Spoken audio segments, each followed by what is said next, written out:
ఇచ్చేస్తున్న నా తోటి దాసులకు అదేవిధంగా దేవునికి ప్రియమైన మీ అందరికీ కూడా మన ప్రభు మన రక్షకుడైన యేసుక్రీస్తు వారికి పరిశుద్ధమైన నామములో అందరికీ వందనాలండి. అందరూ బాగున్నారండి? దేవుడికి స్తోత్రం చేద్దామా? హల్లెలూయా హల్లెలూయా. సర్వశక్తి గల దేవుని నామమునకు యుగయుగములు మహిమ కలుగును గాక. ప్రభువులకు ప్రియమైన దేవుని సంగమా, అపోస్తలుల కార్యముల్లో 10వ అధ్యాయం. ఈ 10వ అధ్యాయం గురించి తెలియని వారు ఎవరు ఉండరు. ఈ 10వ అధ్యాయంలో చాలా విషయాలు చాలాసార్లు ఏమంటే మనం విన్నాం. అయినా కూడా ఏమంటే ఎన్నిసార్లు విన్నా కూడా ఈ పరిశుద్ధ గ్రంథంలో నుంచి దేవుడు నూతనమైన విషయాలు మనకు తెలియజేస్తుంటాడు. ప్రతి కాలంలో ప్రతి తరాలలో దేవుడు నూతనమైన కార్యాలు ఆయన వాక్యం నుంచి మనకి తెలియజేస్తుంటాడు. అయితే ఆసక్తి గల మనసు కావాలి, ఆసక్తి గల హృదయం కావాలి. అలాంటి ఉదయంలో ఆశ తీరా దేవుడు తన వాక్యం ద్వారా మాట్లాడుతుంటాడు. దేవుడు నామమున మహిమ కలుగును గాక. ప్రభువులకు ప్రియమైన దేవుని సంగమా, అపోస్తలుల కార్యముల గురించి ప్రారంభం నుంచి ఇంచుమించు చాలాసార్లు అపోస్తలుల కార్యాల గురించి చెప్పడం జరిగింది. అయితే అపోస్తలులు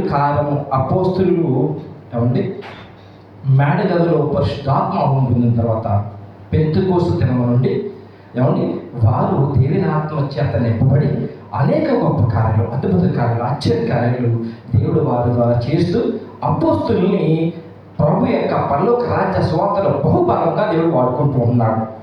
వారు చేసిన కార్యాలని పరిశుద్ధాత్మ దేవుడు పరిశుద్ధ గ్రంథంలో భద్రపరిచి రాబోయే తరాలైన మన కొరకు దాచి ఉంచి ఉన్నాడు. ప్రియమైన సంగమా, ఆ విషయాలను మనము ధ్యానించుకుంటూ మరి మన యొక్క 10వ అధ్యాయంలో వెళ్ళిపోదాం. 10వ అధ్యాయంలో చాలాసార్లు ఉన్నాం కాబట్టి మరొక కొత్త విషయం మనం నేర్చుకుందాం. 10వ అధ్యాయంలో మొదటి వచనం 2వ వచనం ఒకసారి చదువుదామండి.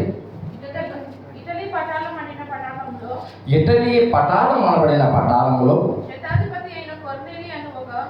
శతాధిపతి అయిన కొర్నేలు అను భక్తిపరుడొకడు కైసరియలో ఉండెను. అతడు తన ఇంటి వారందరితో కూడా దేవుని యందు భయభక్తులు కలవాడై ఉండి ప్రజలకు బహుధర్మము చేయుచు ఎల్లప్పుడూ దేవునికి ప్రార్థన చేయవాడు. సరిపోతుందండి. ఆల్రెడీ సత్యానికి ప్రార్థన చేశారు. చిన్న ప్రార్థన, క్లుప్తమైన ప్రార్థన చేసి ముగిస్తాను.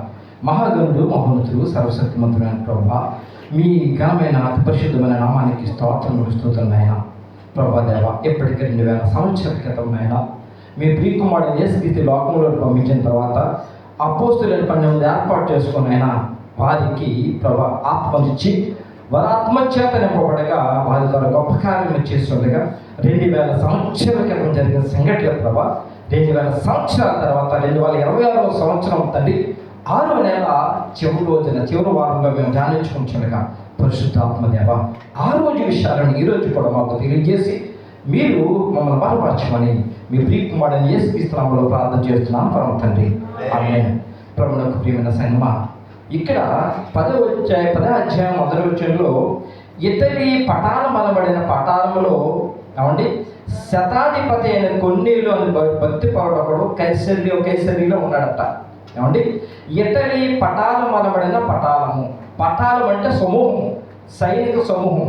పటాలం అంటే మనము వారిని ఏమంటామండి సైనిక సమూహాన్ని మిలిటరీ అని అంటాం మనం, అంతే కదండి. మిలిటరీ సమూహము. ఈ మిలిటరీ సమూహము లేక సైనిక సమూహము, ఈ సైనికులు, సైనిక అధికారులు ఏమండి వీరు ఎవరట? ఇటలీ వారట.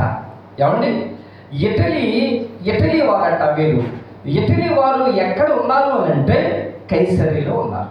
ఎక్కడ ఉన్నారండి? కైసరీలో ఉన్నారు.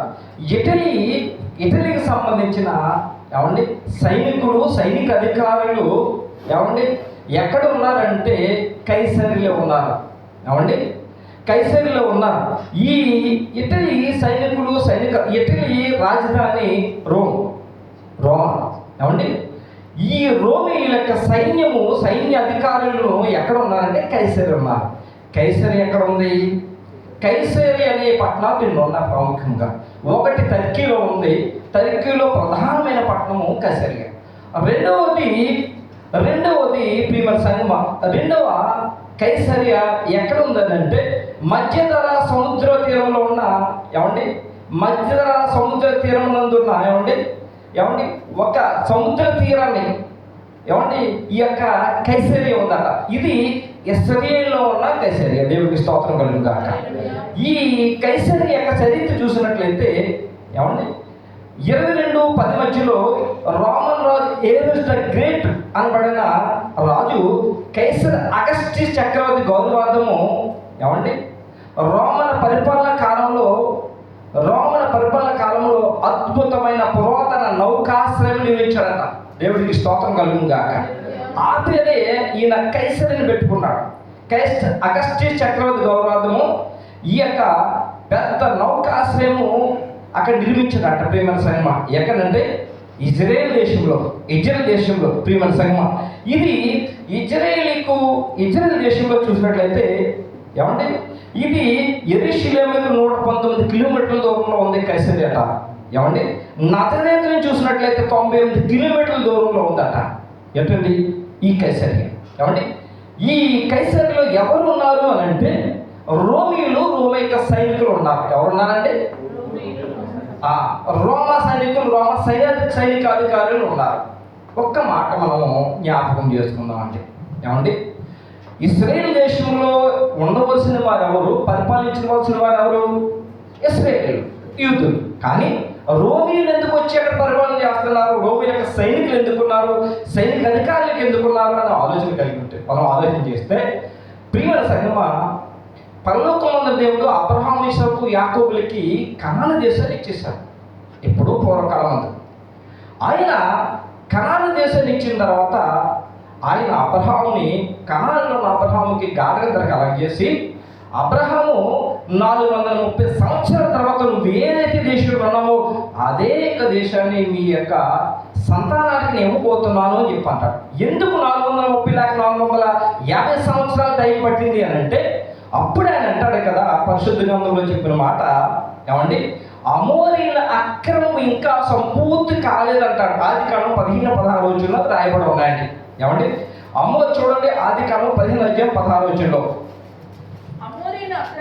అమోరీల అక్రమము ఇంకను సంపూర్ణము కాలేదు కనుక నీ 4వ తరం వారు ఇక్కడికి మరలా వచ్చేదరని నిశ్చయముగా తెలుసుకొనమని అబ్రహాము చెప్పిన సరిపోతుందండి. 4వ తరం వారు వస్తారట. ఏమంటే ఎక్కడైతే అబ్రహాము ఉన్నాడో అక్కడికి అంటే ఈ మధ్యలో ప్రియమైన సంఘం ఈ 430 సంవత్సరాలు లేక 450 సంవత్సరాల కాలంలో ఏమంటే అమోరీలకి వారి యొక్క పాపము పూర్తిగా పండిపోతాయి. చెట్టుకు పండే విధంగా పండిన తర్వాత కింద పడతాదో అలాగే ఆ దేశంలో 7 జాతులు వారు నివసిస్తూ ఉన్నారు. కనాన్ దేశంలో 7 జాతుల్లో ఒక జాతి యొక్క పాపం ఇంకా సంపూర్తి కాలేదట. అందుకే మన దేవుడు నీతిమంతుడు, న్యాయాధిపతి. ఏ మనుషులు కూడా వారి యొక్క పాపం సంపూర్తి అవ్వకుండా ఆయన శిక్షించడం. ఈ లోపల వాళ్ళు మారతారేమని ఆయన ఎదురు చూస్తున్న దేవుడు గొప్ప దేవుడు. దేవుడికి స్తోత్రం కలుగును గాక. అలాగే ఆయన 430 సంవత్సరాలు ఏమంటే ఎదురు చూసి 430 సంవత్సరాల తర్వాత దేవుడు కనాను యొక్క ఐగుప్తులో ఉన్న ఏమండి మోషేను ఇశ్రాయేలు జనాంగానంతా కూడా మోషే ద్వారా కనాను యాత్రకి మోయాబు సరిహద్దులకి మోషే ద్వారా తీసుకెళ్తే మోయాబు సరిహద్దుల నుంచి ఏమండి యోర్దాను అవతల నుండి యెహోషువ మరి కాలేబు వారి ద్వారా ఆ కనాన్ దేశాన్ని అంతటినీ కూడా అక్కడున్న 7 జాతుల వారి యొక్క పాపం సంపూర్ణముగా ఏమండి పండిన తర్వాత వాళ్ళని అక్కడిని తీసివేసి ఆ దేశాన్ని ఎవరికి ఇచ్చాడు? దేవుడు ఇశ్రాయేలు జనాంగానికి యూదులకు ఇచ్చాడు. అలాగూ ఇవ్వబడిన దేశంలో ఎవరున్నారు అని ఇప్పుడు ఎవరున్నారు? ఈ యొక్క అపోస్తలుల కాలంలో చూసినట్లయితే రోమీలు ఉన్నారు, రోమి సైనికులు ఉన్నారు. అప్పుడు ప్రభు అయిన దేవుడు ఏమని చెప్తాడంటే దేవుడు అబ్రహాముకి వాగ్దానం చేసిన యొక్క దేశాన్ని ఇచ్చినప్పుడు ఆ యొక్క మరి కాలేబు కానీ యెహోషువ కానీ వారికి ఇచ్చినప్పుడు వారి యొక్క సంతానానికి ఆ ప్రజలకు ఇచ్చిన తర్వాత ఏమన్నాడంటే నేను ఈ 7 జాతుల వారి పాపం బట్టి మనం నిర్మూలన చేస్తున్నాను. అయితే మీరు కనుక వారిలాగా ప్రవర్తించినట్లయితే మిమ్మల్ని కూడా నిర్మూలన చేస్తానన్నాడు. దేవుడికి స్తోత్రం కలుగాక. మరొక్కసారి మన దేవుడు నీతిమంతుడని మనం తెలుసుకోవాలి. దేవుడికి స్తోత్రం. ఆయనకి తన వారన్నా ఒకటే, పొరుగు వారన్నా ఒకటే. లోకములో ఎవరైతే పాపం చేస్తారో వారినే శిక్షిస్తాడు ఆయన. దేవుడికి స్తోత్రం కలుగును గాక. ఇశ్రాయేలు ఎంతో చెప్పి అన్నాడు ఆయన, మీరు కూడా వారికిలాగా పాపం చేస్తే, అన్యాయం చేస్తే, అక్రమం చేస్తే మిమ్మల్ని కూడా ఇక్కడి నుంచి తొలగించి వేస్తాను అన్నాడు.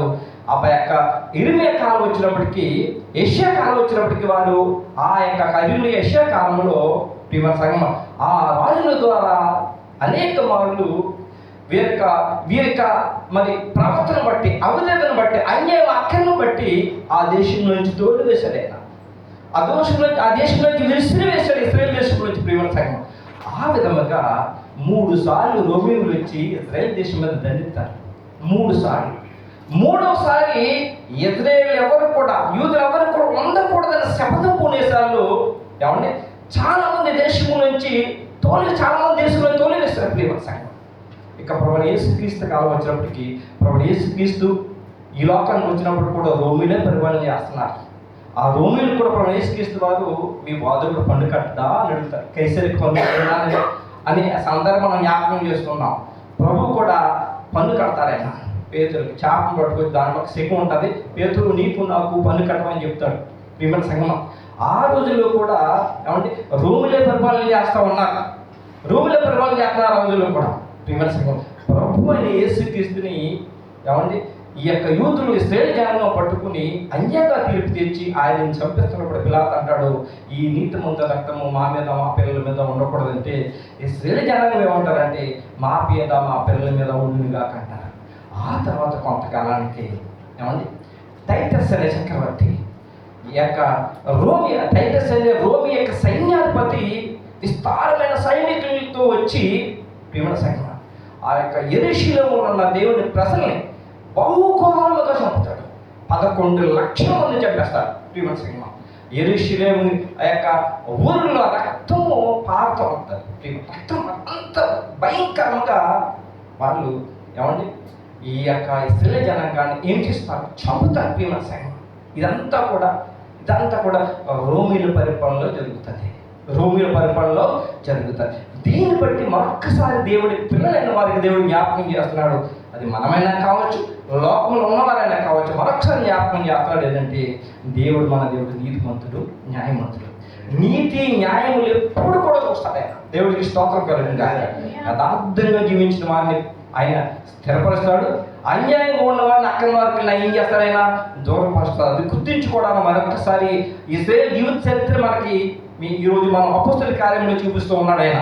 ప్రియమైన సంఘం, ఇటలీ పటాలు పడమన్న పటాలము అనగా ఈ యొక్క రోమా సైన్యము రోమియోలు ఎక్కడ ఉన్నారంటే ఏమంటే ఇశ్రాయేల్ దేశంలో ఉన్న కైసరులో ఉన్నారు. ప్రాముఖ్యమైన పట్టణం.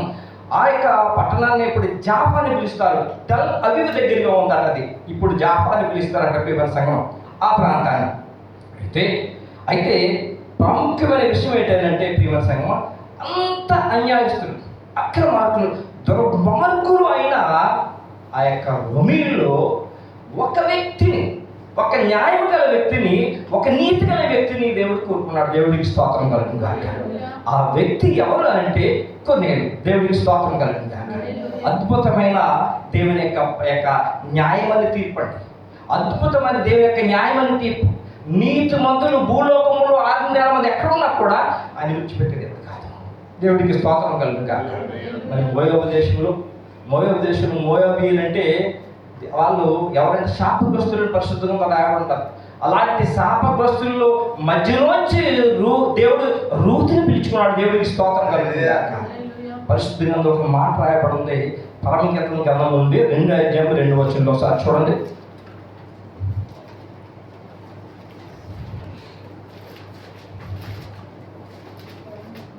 2వ అధ్యాయం 2వ వచనం. బలు రాక్షస చెట్లలో వల్లి పద్మము కనపడినట్లు సరిపోతుందంటే స్త్రీలలో నా ప్రియురాలు కనబడుచున్నది. బలు రాక్షస చెట్లలో వల్లి పద్మము కనపడినట్లు స్త్రీలలో నా ప్రియురాలు కనబడుచుంది. బలు రాక్షస చెట్లు అన్ని ముళ్ళలట, ముట్టుకుంటే చక్కగా దిగిపోతామట, కత్తుల్లాగా ఉంటాయి. ఏమంటే ఆ ప్రదేశానికి ఎవరు వెళ్ళడానికి కూడా ఇష్టపడరు.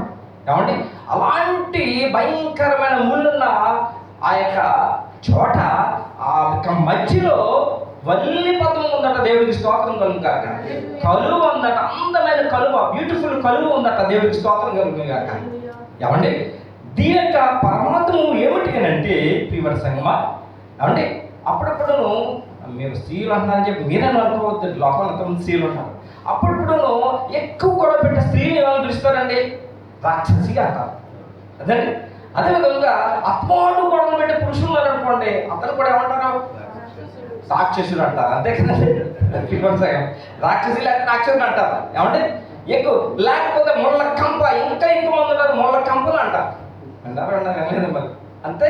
అత్తమాట హింసించే స్వభావం గల వాళ్ళని ముళ్ళ కంపలు అంటారు. అంటే ఇక్కడ చూసినట్లయితే ఏమండి భయంకరంగా మనుషులు చంపి హింసించే రోమిలు ఉన్నారు. ప్రభు యేసుక్రీస్తుని హింసించిన పరిస్థితులు కూడా మనకు బాగా తెలుసు. ఎంత ఘోరంగా ప్రభు యేసుక్రీస్తుని హింసించారు. దాన్ని బట్టే వాళ్ళు దుర్మార్గులైన మొదలు పడిపోయింది ప్రివర్సం అంతా. మరి ఆ టైటస్ కాలంలో 11 లక్షల మంది ఖ్యాతంగా చంపేశారు. రక్తం పారింది ఆయన. అంత భయంకరమైన అన్యాయస్తులు, అక్రమార్కులు, దుర్మార్గుల మధ్యన నీతిమంతుడైన కొన్నేళ్ళు ఇక్కడ వెళ్ళి పదము దేవుడికి స్తోత్రం కలిగిన శాపగ్రస్తులైన మోయాబీల మధ్యలో గుణపతి అయిన రూతి వల్లి పదము దేవుడికి స్తోత్రం కలిగిన. అలాగే లోకంలో దేవుని పిల్లలు ఏమండి అన్యాయస్తుల మధ్యలో నీతిమంతుడిగా కనుక వచ్చుకొని జీవించినట్లయితే వారిని కూడా వల్లి పదము అంటున్నాడు దేవుడు. దేవుడికి స్తోత్రం కలిగిన గాక. ఇలాగూ అలాంటి వారి మధ్యలోంచి దేవుడు ఎవరిని పిలుచుకున్నాడు తెలుసా అండి? కొన్నేళ్ళని పిలుచుకున్నాడు. కొన్నేళ్ళు ఏమి చూశాడు దేవుడు అతన్ని మరి పిలుచుకోవడానికి? ఎందుకంటే వారు మంచివారు కాదు. ఆనాటి కూడా వారికి ప్రభు యేసుక్రీస్తు కాలంలో కూడా పండు కొడతా ఉన్నా, ఒక పక్క రోమేలు ఇష్టం లేకపోయినా పరిస్థితులను బట్టి వారికి మరి వారి పన్ను కొడుతూ ఆ యొక్క ఇశ్రాయేలు యొక్క మరి యాజకులు జీవిస్తూ ఉండేవారు ప్రియమైన సంఘం. అలాంటి సమయంలో ప్రియమైన సంఘం మరి ఈ యొక్క కొన్నేళ్ళు అనబడిన వ్యక్తులు ఏమి చూశాడు దేవుడు? ఏ మంచితనం చూశాడు? ఏ న్యాయం చూశాడు? ఏ నీతి చూశాడు అయినా అంటే ఈ యొక్క పరిశుద్ధ గ్రంథంలో చక్కని విషయాలు రాయబడి ఉన్నాయి. చూడండి ఈ యొక్క 2వ వచనం ఒకసారి చూద్దాం. అతడు తన ఇంటి వారందరితో కూడా దేవుని యందు భయభక్తులు కలవాడండి, ప్రజలకు బహు ధర్మము చేయుచు ఎల్లప్పుడూ దేవునికి ప్రార్థన చేయవాడు. దేవుడికి స్తోత్రం కలుగును గాక. ఇతనికి 2 సుగుణాలు దేవుడు చూశాడు, ప్రాముఖ్యమైన సుగుణాలు. ఒకటి ప్రార్థన, రెండవది ఎల్లప్పుడూ ధర్మం చేసేవాడు అంటే దేవుడికి స్తోత్రం కలుగును గాక. ఇతను ఎడతెగక ప్రార్థన చేసేవాడు, ఎల్లప్పుడూ దేవుడిని ప్రార్థన చేసేవాడు. ఇంకోటి ఏంటంటే ధర్మము చేసేవాడు. దేవుడికి స్తోత్రం కలుగును గాక. ఇది చూశాడు దేవుడు. ఇది చూసిన దేవుడు ఎన్నాళ్ళు చూశాడంటే చాలా కాలంలో చూస్తున్నాడు. ఒక్కరోజు 2 రోజులు కాదు, ఒక్కరోజు 2 రోజులు కాదు, చాలా కాలంగా చూస్తున్నాడట. అందుకే అది చూసిన దేవుడు పరలోకం ఉందన్న దేవుడు తన యొక్క దూతను కొన్నేళ్ళకి పంపించాడు. దేవుడికి స్తోత్రం కలుగును గాక. దేవుడు తన దూతను పంపించాడంటే ఆ కొన్నేళ్ళు ఎంత ధన్యుడండి. దేవుని యొక్క కృపకి ఎంత నోచుకున్నాడు. దేవుని యొక్క దూతనే అక్కడ ఆయన దగ్గర పంపించాడంటే దేవుడికి స్తోత్రం కలుగును గాక. ఇతర ప్రార్థనాపరుడు, ఎల్లప్పుడూ ఏమంటే ధర్మం చేయవాడు. వారు వీరు తేడా లేకుండా ఆయన అందరినీ సమానంగా ప్రేమిస్తున్నాడు. దేవుడికి స్తోత్రం కలుగును గాక. అలాంటి వ్యక్తి దగ్గరికి దేవుడు ఏం చేశాడట? దేవదూతను పంపించాడట. ఏమండి చూడండి 3వ వచనం ఎక్కడ ఉంది?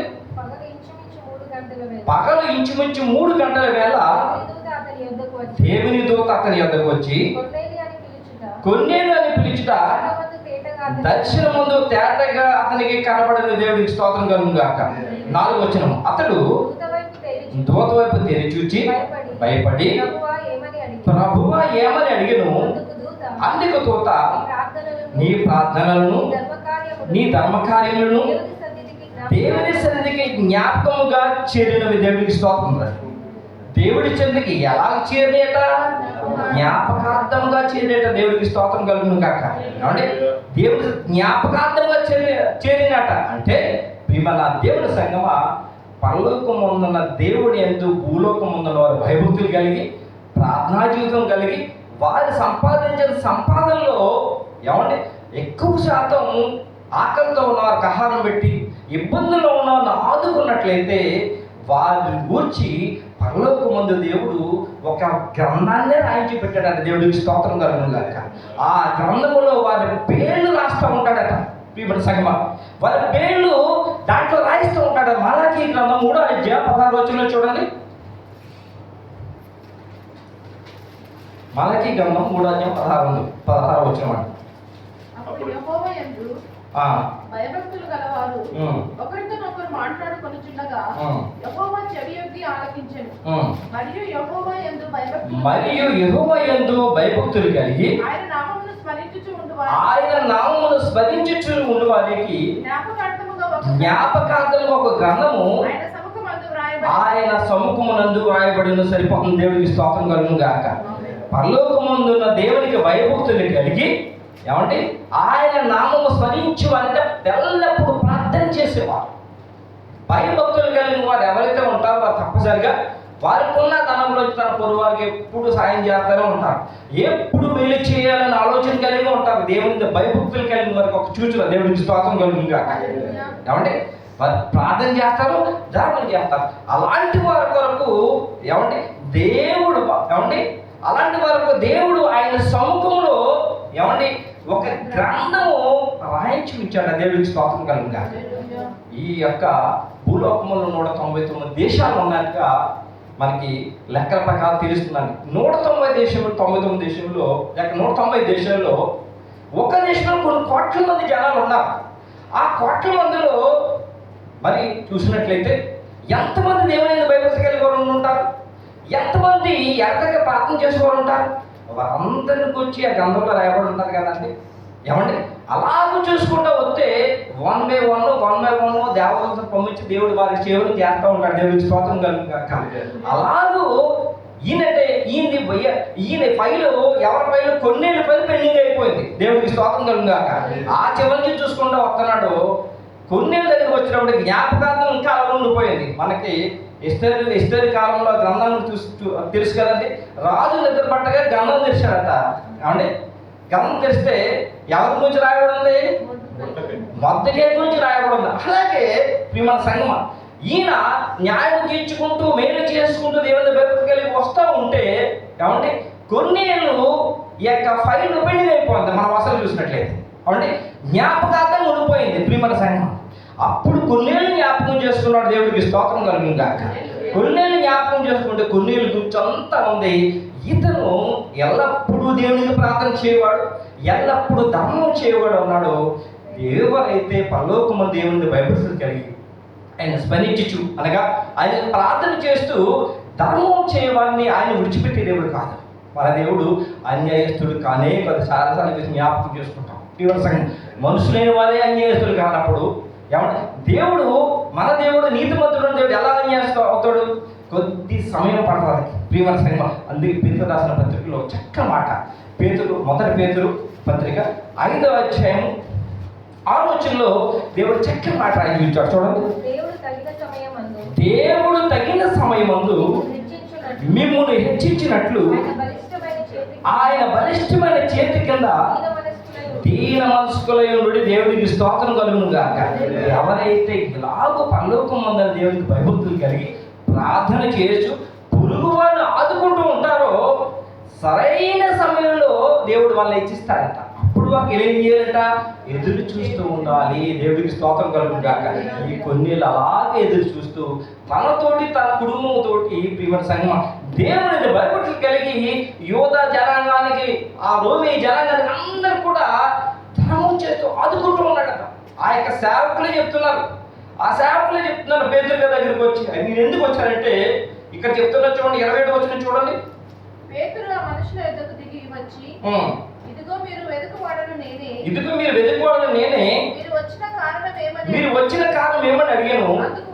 అందుకు వారు నీతిమంతుడును దేవునికి భయపడేవాడును యూదా జనులందరి వలన మంచి పేరు పొందినవాడనైనా శతాధిపతి యొక్క కొన్నేళ్ళైన ఒక మనుషుడు ఉన్నాడు.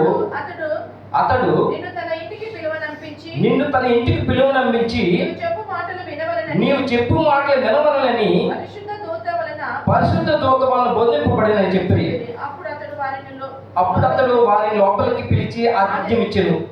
ఇలాగ చెప్పిన వారు ఎవరంటే అతని దగ్గర ఉన్న అతని దగ్గర ఉన్న పరిచారం చేసే వాళ్ళు ఇద్దరుని అతన్ని ఎల్లప్పుడూ కనిపెట్టుకుని ఉండేవాడట. ఆ వ్యక్తి ఎల్లప్పుడూ కనిపెట్టుకుని ఉండేవాడట. ఈ యొక్క కొన్నేళ్ళ యొక్క భక్తి చూసి అతను కూడా భక్తి నేర్చుకున్నాడట. రోమిడి దేవుడికి స్తోత్రం కలుగును కాక. వీళ్ళు ముగ్గురు వచ్చి దేవతో చెప్పినట్లుగా పేతురు దగ్గరికి చెప్తున్నారు. ఎవరి గురించి? కొన్నేళ్ళ గురించి. నీతిమంతుడు అతనంట, నీతిమంతుడు అని చెప్తున్నాడు, దేవుడికి భయపడవాడని చెప్తున్నాడు, అందరికి సహాయం చేస్తున్నాడు. కాబట్టి యోధా జనులు కూడా ఈయన మంచివాడని చెప్పుకునే వ్యక్తి ఉన్నాడు. దేవుడికి స్తోత్రం కలుగును కాక. కాబట్టి ఈ వ్యక్తి చాలా కాలంగా దేవుని యొక్క బలిష్టమైన రెక్కల కింద దీన మనసు కలిగి దేవుని కృపకు ఎదురు చూస్తున్నాడు. దేవుడికి స్తోత్రం కలుగును కాక. దేవుడి జ్ఞాపకం చేసుకున్నాడు. ఇతను బయలు తెరిచాడు. వెంటనే తన దూతను పంపించాడు. దేవుడికి స్తోత్రం కలుగును కాక.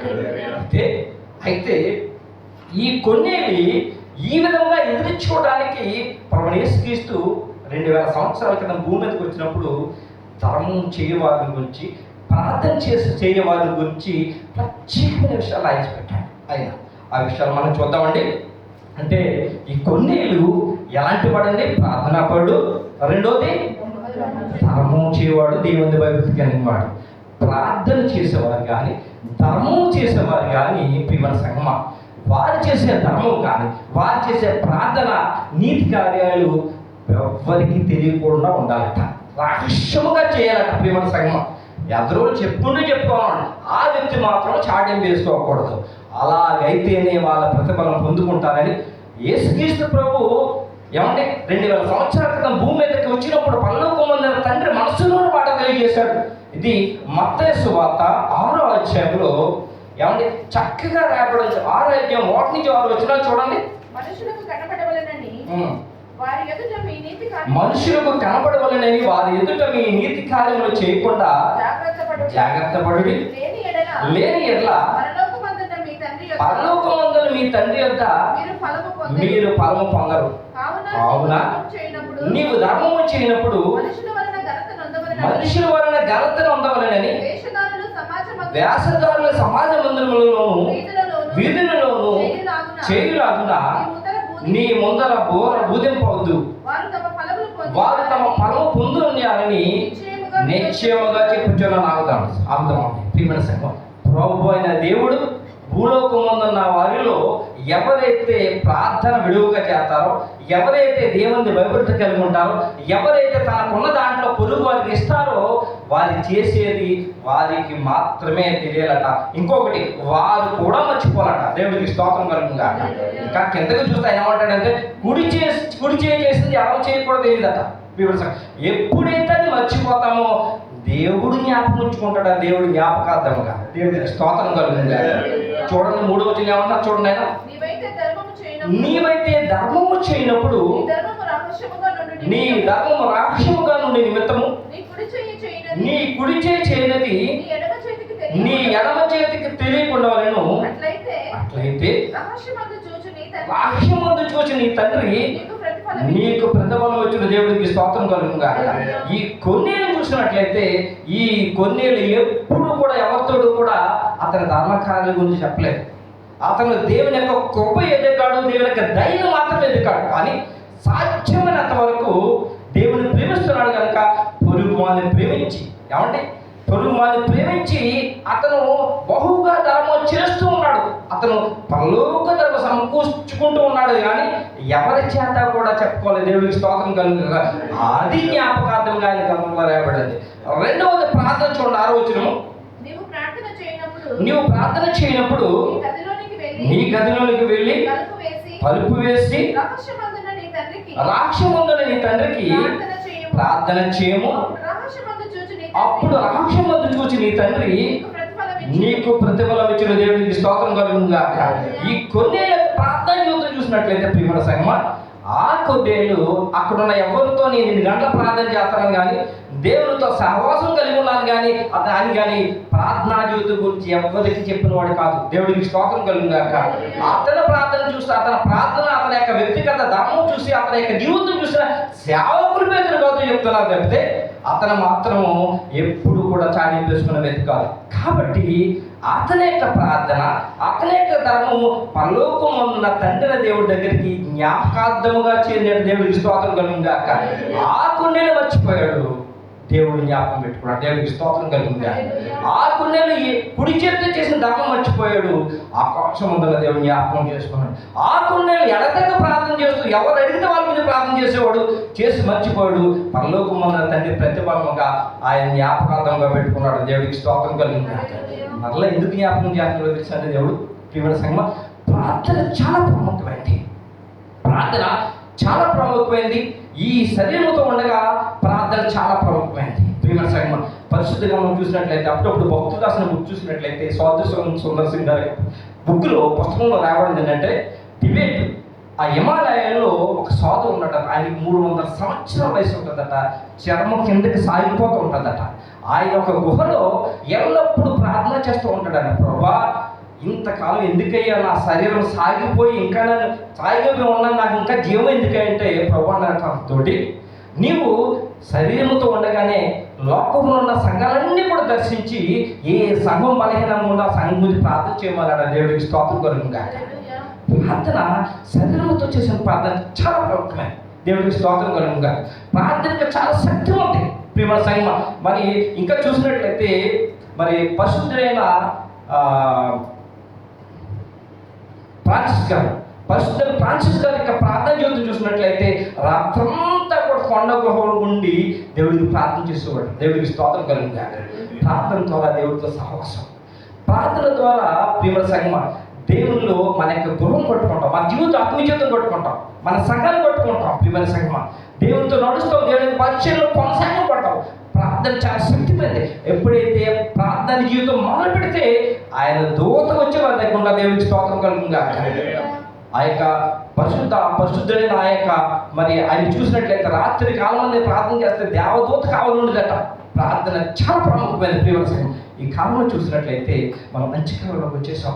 అందుకు తిమోతి రాసిన పత్రికలో చూసినట్లయితే మరి 2వ తిమోతిలో ఏమంటాడంటే, అంత్య కాలంలో అపాయకరమైన అంత్య దినముల అపాయకరమైన కాలంలో వచ్చును అని చెప్పి అన్నాడు. ఆ కాలంలో ఏం చేస్తాయంటే ప్రార్థనా జీవితాన్ని పాడు చేసేస్తాయి, ప్రార్థనా జీవితం లేకుండా చేస్తుంది. ప్రియమైన సంఘం అందుకే జ్ఞాపకం చేస్తున్నాడు మరలా. ప్రియమైన సంఘం ప్రార్థనా జీవితం లేకపోతే దేవుడికి ఇష్టమైన వారు కాదు.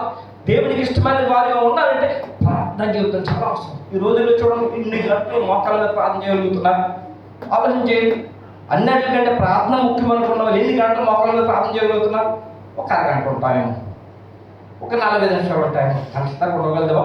ఈ కొన్ని 3 రోజులు ప్రార్థన చేస్తున్నాడు. దేవుడికి స్తోత్రం కలుగుతుంది. 3 రోజులు ప్రార్థన చేస్తుంటే దేవదూత వచ్చిందట. ఎవరితను? రోమియుడు, అన్యుడు. దేవుడు అంటే తెలియని వాడు దేవుడికి స్తోత్రం కలుగుగాక. అందుకే దేవుడు యొక్క నీతి మొత్తాన్ని మంచితనాన్ని చూసిన దేవుడు ఇతనికి మేలు చేయాలని తలచి తన దేవదూతను పంపించాడు. ఈ విషయాన్ని మళ్ళీ ఎందుకు జ్ఞాపకం చేస్తానంటే, తిరిగి ఆయన పిల్లలైన వారు ఇంకా బలహీనంగా ఉంటే, ప్రార్థనా జీవితం తక్కువ ఉంటే బలపరుచుకుంటారని, మరి ఒకవేళ ఆయనకి ఇష్టమైన కార్యాలు ఏమైనా తక్కువ ఉంటే బలపరుచుకుంటారని 2000 సంవత్సరాల క్రితం జరిగిన విషయాన్ని మళ్ళీ ఈరోజు మనతో మాట్లాడుతున్నాడు. దేవుడికి స్తోత్రం కలుగుగాక. ఏమన్నా మన మహిమ కలుగుగాక. అందుకే పరలోకమందు దేవుడు ఈ యొక్క కొన్నేళ్ళ యొక్క కుటుంబానికి, కొన్నేళ్ళకి ప్రియమైన సంఘం ఆ కాలంలో అపోస్తుల్లో ఒకడైన పేతురు గారు ఇప్పోలు ఉంటే, ఇప్పే అక్కడికి 98 కిలోమీటర్లు 35 కిలోమీటర్ల దూరం ఉందట కైసరికి. అక్కడికి పంపించి ఆ పేతుని ఇంటికి రప్పిస్తే పేతురు మరి అక్కడికి వెళ్ళి ఆ కొన్నేళ్ళతో, అయ్యా నన్ను ఎందుకు పిలిచావంటే, అప్పుడు కొన్నేళ్ళు అంటాడు, పరలోకమందు తండ్రి ఏం చేశాడనే విషయం చాలా సమయం అయిపోయింది. జరిగిన విషయాలన్నీ కూడా కొన్నేళ్ళు చెప్తూ ఉంటాడు. కొన్నేళ్ళు చెప్పినప్పుడు ఏమంటే అప్పుడు పేతురు గారు అంటారంటే, దేవుడు పక్షపాతి కాడని నిజముగా నేను తెలిసిపోతుంది. ప్రతి తరములోనూ ఆయన భయభక్తులు కలవారిని ఆయన అంగీకరించిన దేవుడికి స్తోత్రం కలుగుతుంది. ఆ విధముగా కొన్నేళ్ళు కుటుంబం అంతా కూడా రక్షింపబడి పరలోకమందున్న ఆయన్ని దేవునికి ఇష్టమైన పిల్లలుగా మార్చబడతారు. పేతురు రాసిన మొదటి పత్రిక 2:10 మాట్లాడబడక, ఒకప్పుడు ప్రజగా ఉండక ఇప్పుడు దేవుని ప్రజలైతే, ఒకప్పుడు కనికరింపబడక ఇప్పుడు కనికరింపబడిన దేవుడికి స్తోత్రం కలుగుగాక. గొప్ప రక్షణ భాగ్యము కొన్నేళ్ళు కుటుంబం పొందుకున్నారు. ఇప్పుడు సంగమ దేవుని యొక్క ఇశ్రాయేల్ జనంతో పాటు సాటి అయిన జనముగా వారు ఏమంటే లెక్కింపబడ్డారు. అలాంటి కృప, నీతిమంతుడైన దేవుడు, యథార్థవంతుడైన దేవుడు, న్యాయవంతుడైన దేవుడు కొన్నేళ్ళ కుటుంబాన్ని కలెక్ట్ చేశాడు. దేవుడికి స్తోత్రం కలుగుగా. ఈ కొన్నేళ్ళ యొక్క జీవితం గురించి ఇంకా చాలా విషయాలు ఉన్నాయి ప్రియమైన సంఘం చెప్పుకోవడానికి మన సమయంలో. అయితే నీతిమంతులుగా ఉన్న అతని యొక్క సుగుణాల గురించి ఈరోజు దేవుడు మనం జ్ఞాపకం చేశాడు. ఆ విషయాన్ని జ్ఞాపకతగా మనం మనసులో పెట్టుకుందాం, ఆ విధంగా జీవిద్దాం, పరలోక తండ్రిగా కనికర బాగు పొందుకుందాం. అలాంటి కృపలో దేవుడు మన భద్రపరచును గాక. ఆమేన్.